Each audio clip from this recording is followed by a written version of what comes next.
Dream Machines. Everybody wants a piece of the American Dream. American Dream Machines is rock and roll and beautiful cars. It was Hendrix, Born to be Wild, and Heavy Metal Thunder.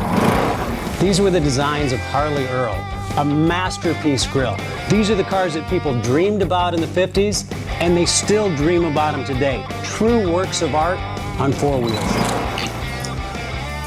Welcome to Car Heaven.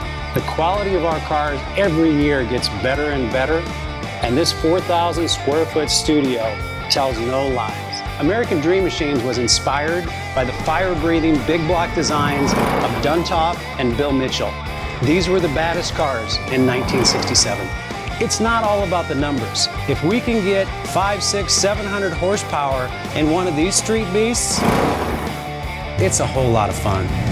At American Dream Machines, we've purchased thousands of cars over the years, and we've learned the hard way.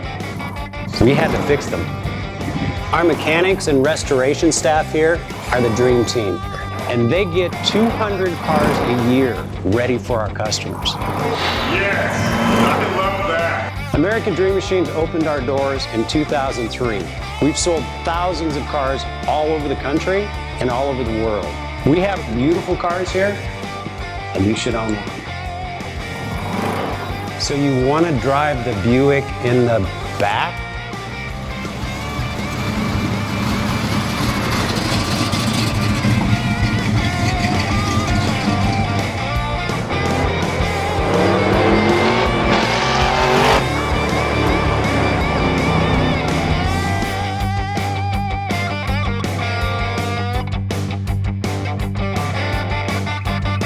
Just living the dream.